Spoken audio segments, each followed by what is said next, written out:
when I think about the grief in Kakamega, in the villages of Mumias, in the villages of Ikolmani, in the villages of Shinyalu, in the villages of our community, when we learned that our teachers, some of our teachers had died in Shakahola, I have no kind words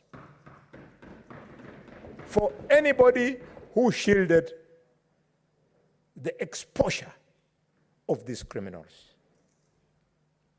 Mr. Speaker, in this elaborate report, which I'm glad that now all members are acquainted with, the committee is asking the National Police Service Commission to severely sanction security officers whose acts of commission and omission aided or abetted the Shakahola tragedy 30 days from now. Mr. Speaker, so that it remains evidently clear to the Republic of Kenya that civil servants, senior security officers, they drink and dine on the blood of the poor. The committee has been very specific.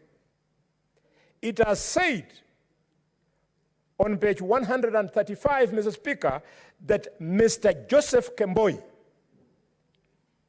the senior superintendent of police in charge of the sub-county police commander in Malindi, should be disciplined. Charles Kamau Wangu, the assistant superintendent of police,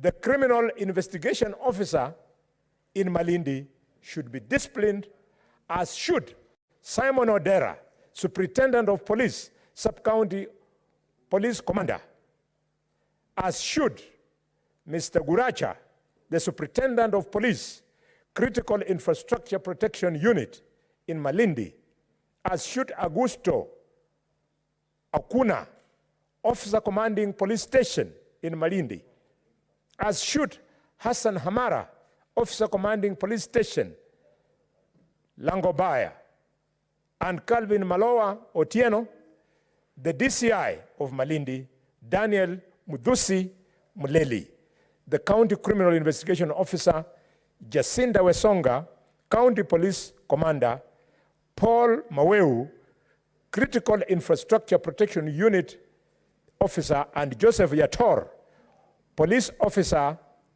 attached to Directorate of Criminal Investigations. They should be disciplined.